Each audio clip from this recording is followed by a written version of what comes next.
আসসালামু আলাইকুম ফ্রেন্ড, আমি একটা চার্জিং ফ্যান অর্ডার করেছি। সো ফাইনালি এটা আমি হাতে পেয়েছি। আপনাদেরকে আমি এখনই আনবক্সিং করে দেখাবো এই চার্জিং ফ্যানটা। সাথে আমিও দেখবো যে আমি আসলে যেমনটা অর্ডার করেছি ঠিক তেমনটা পেয়েছি কিনা। চলেন আনবক্সিং শুরু করা যাক।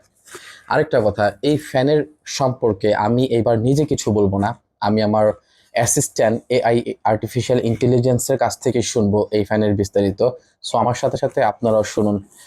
হ্যাঁ, তুমি কি শুনতে পাচ্ছ? যদি তুমি আমার কথা ক্লিয়ার শুনতে পারো তাহলে আমার হাতে থাকা এই ফ্যানটি সম্পর্কে তুমি বিস্তারিত বলো, এ টু জেড, এমনকি কাস্টমার রিভিউ এবং প্রবাসীদের জন্য এই ফ্যান কি কি বিষয় প্রয়োজন। তো লেটস গো, চলুন শুরু করা যাক।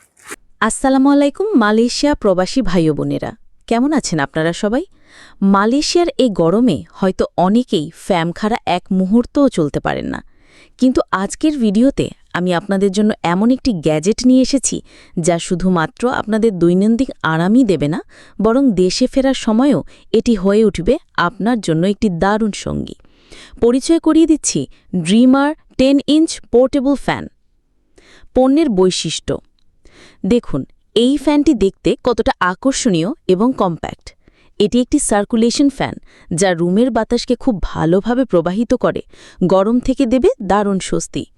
এতে রয়েছে 4000 মিলি অ্যাম্পিয়ার 18650 ব্যাটারি, আর এটি টাইপ সি কেবল দিয়ে রিচার্জ করা যায়, অর্থাৎ একবার চার্জ দিলে দীর্ঘ সময় ধরে বাতাস উপভোগ করতে পারবেন। এটি খুব শান্তভাবে চলে, তাই আপনার ঘুম বা কাজে কোনো ব্যাঘাত ঘটবে না, আর এর সফটওয়্যার টেকনোলজি আপনাকে দেবে আরামদায়ক বাতাস। প্রবাসীদের জন্য কেন দরকারি? আপনারা যারা প্রবাসী অক্লান্ত পরিশ্রম করেন তাদের আরামের বিষয়টি খুবই গুরুত্বপূর্ণ।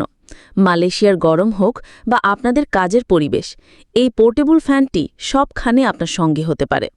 আর আপনারা যারা মালয়েশিয়া থেকে বাংলাদেশে যাবেন তাদের জন্য এটি একটি মাস্ট হ্যাভ প্রোডাক্ট, কারণ বাংলাদেশে লোড